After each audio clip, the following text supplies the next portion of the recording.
Why am I always the bad cop and you're the fun dad? If she jumps and hits her head, now she knows. Whereas you're going, be careful. She's gonna Make get a sure it doesn't happen. concussion. Let her learn her lesson. I can be a fun mom who doesn't nag. Do you think that would work? You naturally become more nagging because you kind of go, don't do this, don't do that, don't do this. Whereas I'm more like, yeah, sure, try it out. And if you get hurt, you get hurt. Now you know. The reason that dad doesn't have to worry much about the screen time was because they know that there is the balance set by the mom already. I know you're there holding the fort, and that's why I can come back and be like the fun guy. But you know, deep down, she loves you way more than me. Oh yeah, I know. Wow. I was trying to be nice. So we have a daughter together, a cute 5-year-old. Why am I always the bad cop and you're the fun dad? A good cop who always come home and she was like, yeah, daddy's home. And I was like, oh, mommy's nagging again. Because I am the fun one. Look, I am not there most of the time when you're doing the yelling and shouting or whatever. I mean, you don't yell or shout, but like, I guess the nagging, quote and unquote. And so naturally she associates the fun with the dad and the disciplinary stuff with whoever it is that's taking care of her. So for instance, when she goes play outside, normally she would come to me because she knows I'm the one that's going to carry her. I'm the one that's going to play with her. But whenever it comes to like sleeping or, you know, being taken care of and all those, she will naturally go to you because she knows you're the more trustworthy one. So I think give or take, we each have our role in the family, in this family at least. So that's just how it is. Do you think the role can be switched, or it doesn't even have to be switched? Like, I can be a fun mom who doesn't nag. Do you think that would work? I think by sheer personality and your value, I don't think we'll be able to switch because we're just so different in terms of philosophy. I'll give you an example. The other day, she was jumping up and down and there was like the ceiling or something. So we both know that if she stands, she's going to hurt herself. Although not that bad. Because if you jump, I mean, the ceiling's right here. The most you're going to do is get a bump. And so I was thinking at that point, I was like, if she jumps and hits her head, now she knows. Whereas you're going, be careful. She's gonna Make get a sure it doesn't happen. concussion. Get her out. And I'm just like, that's fine. Let her learn her lesson. It's fine. And now she knows she has to go up, you know, like front next time. Or even when it comes to screen time, you would be very strict on 30 minutes or 15 minutes and all that. Whereas I would just be like, yeah, just let her finish the episode. There's no, for me, it's more flexible. And I guess I am more okay with putting her at risk, in danger, in like a safe danger, I guess, so to speak. Whereas you're not willing to do that. And so you naturally become more nagging because you kind of go, don't do this, don't do that, don't do this. Whereas I'm more like, yeah, sure, try it out. And if you get hurt, you get hurt. Now you know. Or if she doesn't want to eat, I'll just be like, okay, don't eat. Then you'll be hungry. Whereas you'll be like, finish your food, you know, in the breakfast. I'm just like, if she doesn't have breakfast, she gets hungry, then good. Now she's going to eat lunch. And then when she's really hungry, I'll be like, next time, eat your breakfast.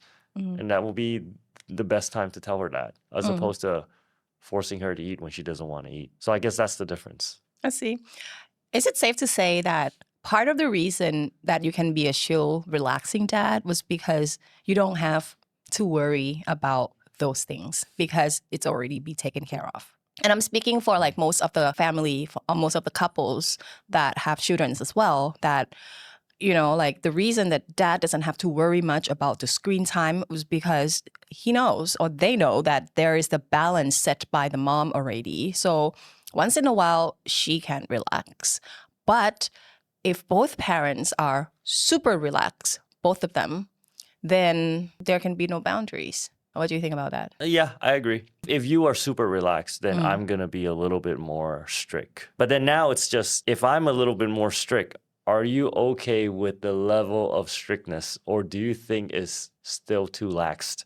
And if you still think it's too lax, then you're going to step up your game. And eventually we're going to go back to the status quo anyway. But you're right. I think part of the reason, actually most of the reason is because I know you're there holding the fort. And that's why I can come back and be like the fun guy and just playing around and stuff like that. And also I think our daughter knows that I am not good. Like the last time I helped her took a shower, like our little daughter, she was actually teaching me what to do. Because I think she was a bit condescending. she was like, Daddy, you don't know how to do this. She's like, first you turn on the water, now you have to do this. And he's like, you forgot this. And I'm like, oh, I didn't know you have to put, there's this many steps. You know, I mean, the last time I helped you shower was when you were like 2 years old, 1 year old. So I think so. To agree, I know you're holding the fort. I know you're doing well. And I think it's to a point where if I were to take on that role, our daughter would not accept it. My daughter would be like, this is weird. Like, why are you here? Like the last time I offered to, for instance, like you're always the one telling her stories. Yeah. And I'm always the one playing with her Yeah. before you tell her the stories. A bedtime story, you mean? Yeah. So when I try to tell her the bedtime story, she actually calls you in. She's like, I don't want you, I want mommy. I'm like, but I'm trying. And I think I can make very good like character impressions, but she just doesn't want it. She just wants mommy. I mean, likewise, when we're outside and we're playing outside, she oftentimes just wants me. So I think we have like a pretty fair division. Yeah, I think it just so happens that the division of labor there, you happen to take on the side that appears to be nagging. But deep down, she loves you way more than me. Like right now. Oh, yeah, I know. Wow. I was trying to be nice. Yeah, I'll take it in a heartbeat. Yeah, I mean, right now she comes back from school. She's like, Mommy. Then she goes, Daddy, where are you? Only when she doesn't see you. Did you hear that the other day? She came back, Mommy. Where's Mommy? Daddy. And I'm like, okay, I guess I don't mind taking on that role for now. Oh, and the other classic one I remember, she was just looking for something. She couldn't find like her coloring pencil or something. And then I was not around. And she ran to you. It's like, Daddy, where's my coloring pencil? And you was like, I don't know, ask Mommy. I don't know, Mommy's not around. That's why I come to you. It's like, why is it like this? It's like you just seem to know everything that's in the house. Whenever I lose some stuff, I'll be like, babe, did you see this? And you're like, yeah, it's over there. And I'm like, how'd you know that? It's just some. I think things around the household, you're just way more reliable than me. Yeah, I guess that's how I'm gonna put it.